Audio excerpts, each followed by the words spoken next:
वफाकी हुकूमत ने ये मुतालबा किया है कि इलेक्शन कमीशन के तमाम 5 अरकान बशमूल चीफ इलेक्शन कमिश्नर के इस्तीफ़ा दे दें। ये मुतालबा हुकूमत के वज़रा ने एक प्रेस कॉन्फ्रेंस करके बाज़ाब्ता तौर पे पब्लिकली किया है और उसकी वजह ये बताई है, सुप्रीम कोर्ट ने अपने ओपिनियन में जो उन्होंने एक सदारती रेफरेंस के जवाब में दी थी, उसमें उनके मुताबिक उनकी इंटरप्रटेशन ये है कि उन्होंने ये कहा था कि सेनेट के इंतखाबात में बैलेट पेपर्स को ट्रेसेबल या आइडेंटिफाइबल बना दिया जाए और इलेक्शन कमीशन ने ऐसा नहीं किया। लिहाजा सेनेट के इलेक्शन के दौरान जो भी बेज़ाब्तगियाँ बकौल उनके हुई हैं उसकी ज़िम्मेदारी इलेक्शन कमीशन पे है और अब इलेक्शन कमीशन को मुस्ताफ़ी हो जाना चाहिए। ये मुतालबा कई लिहाज से ख़तरनाक है और न सिर्फ ख़तरनाक है बल्कि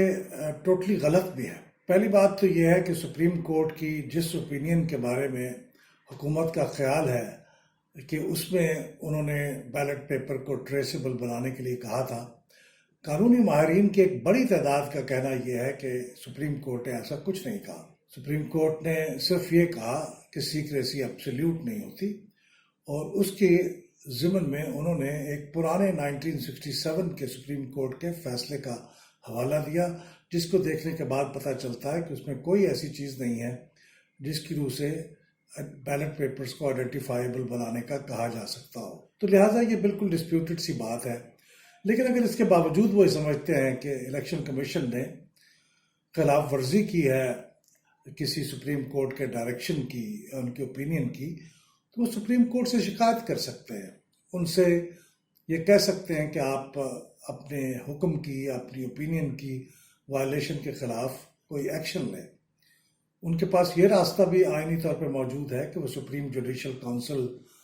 से ये के पास कोई रेफरेंस भेजें और फिर इन मुअज़्ज़ज़ अरकान इलेक्शन कमीशन को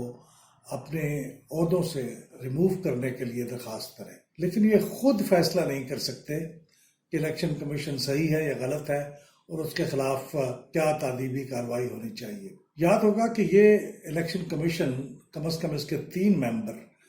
बशमूल चीफ इलेक्शन कमिश्नर के हुकूमत की मर्जी के साथ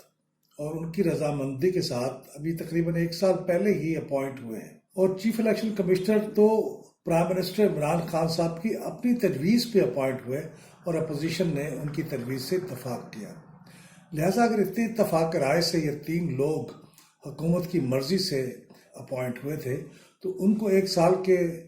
तवील अरसे के अंदर उनको रिमूव करने का मुतालबा करने का मतलब यह है कि हुकूमत की जजमेंट इस बारे में बहुत गलत थी। अगर वाकई ऐसा है तो फिर हुकूमत को भी इस गलत जजमेंट की कोई सज़ा तो मिलनी चाहिए, उनको भी इसकी कोई जिम्मेदारी कबूल करनी चाहिए। तीसरी बात यह है, एक बार ये तय कर लिया जाए कि इस तरह के आईनी इदारों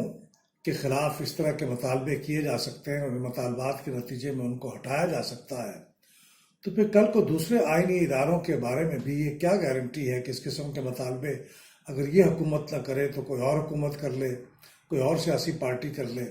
मिसाल के तौर से अदलिया के फ़ैसलों से लोग सब खुश नहीं होते।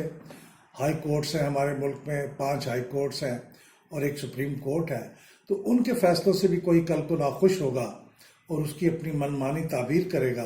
तो इसका मतलब यह है कि उनको भी हटाने का मुतालबा किया जा सकता है और फिर कल उनको हटाया भी जा सकता है। ये बहुत ख़तरनाक बात होगी। अगली बात यह है कि देखिए, इलेक्शन कमीशन का काम कुछ ऐसा है कि इसमें सब लोगों को खुश करना उसके लिए मुमकिन नहीं है। उनको कई ऐसे फैसले करने पड़ते हैं जिनसे कभी एक फरीक ना खुश होता है तो कभी दूसरा ना खुश होता है। लिहाजा किसी एक फरीक की नाखुशी के बायस उनके खिलाफ किसी इकदाम का मुतालबा करना ये भी इंतहाई गलत और ख़तरनाक इकदाम है कि इस किस्म का मुतालबा करने से ये तासुर पैदा होता है कि शायद कुछ ऐसे फैसले जो कि इलेक्शन कमीशन मुस्तकबिल करीब में करने जा रहा है उनके बारे में मतलूब ये हो कि इलेक्शन कमीशन पर दबाव डाला जाए और हुकूमत अपने हक़ में ऐसे फैसले कराने के लिए इलेक्शन कमीशन को मजबूर करे, क्योंकि फॉरेन फंडिंग का एक इंतहाई अहम केस इलेक्शन कमीशन के सामने ज़ेर समाअत है। 7 साल उसको हो चुके हैं और उसका कोई फैसला नहीं हो रहा। अपोजिशन ने भी बहुत दबाव डाला कि उसका फैसला किया जाए और अब ये मामला अपने तकरीबन इख्तितामी मराहल में दाखिल हो चुका है, तो इसके बारे में शायद अनकरीब कोई फैसला आ जाए। اس کے علاوہ ایک سابق وفاقی وزیر فیصل واوڈا صاحب کا کیس بھی الیکشن کمیشن کو ریفر ہو چکا ہے، جس میں ان کی نیشنلٹی کا معاملہ تھا کہ انہوں نے قومی اسمبلی کا الیکشن لڑتے وقت اپنا جو ایفیڈیوٹ جمع کرایا تھا، اس وقت وہ فارن نیشنل تھے، لیکن انہوں نے غلط طور پہ یہ ایفیڈیوٹ پہ لکھا کہ وہ فارن نیشنل نہیں ہے، اسی وجہ سے وہ الیکشن لڑ سکے۔ تو اب ان کی اس بنیاد پہ ڈسکوالیفیکیشن کا کیس بھی الیکشن کمیشن کے سامنے ہے، اور خیال یہ کیا جاتا ہے کہ اس قسم کی جو اہم کیسز ہیں ان پہ اثر انداز ہونے کے لیے حکومت اس قسم کے بیانات دے رہی ہے اور اس قسم کے مطالبے کر رہی ہے۔ یہ ساری بہت خطرناک باتیں ہیں۔ میرے خیال میں حکومت کو اول تو یہ چاہیے کہ اپنی غلطی کا احساس کرے اور اپنے اس مطالبے سے دستبردار ہو جائے، اس کو وڈرا کر لے۔ پی ٹی آئی کے اندر بہت سے قابل ذہین اور سین لوگ ہیں، ان کو بھی چاہیے کہ اپنی پارٹی کی قیادت کو اس بارے میں متوجہ کریں کہ یہ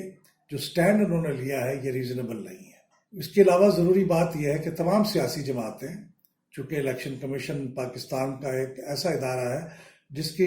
فیصلوں کی آزادانہ فیصلوں کا مطالبہ تمام سیاسی جماعتیں کرتی رہی ہیں،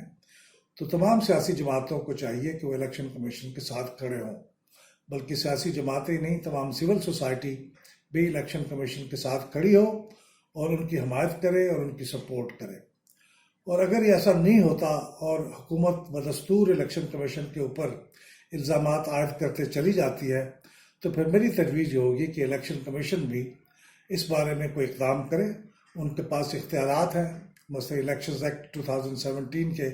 سیکشن 10 کے مطابق ان کو کنٹیمپٹ آف کورٹ کے جو اختیارات ہائی کورٹ کو حاصل ہے وہی الیکشن کمیشن کو حاصل ہے۔ الیکشن کمیشن کی یا چند افراد کی انفرادی عزت کا معاملہ نہیں ہے، بلکہ یہ ادارے کی عزت کا معاملہ ہے، اور اگر یہ عزت قائم نہیں رہے گی تو کل کو الیکشن کمیشن آزادانہ طور پہ اپنے فرائض بھی سر انجام نہیں دے سکے گا۔ اس لیے یہ بہت ضروری ہے کہ اس کے بارے میں یا تو حکومت اپنے اقدامات پہ نظر ثانی کرے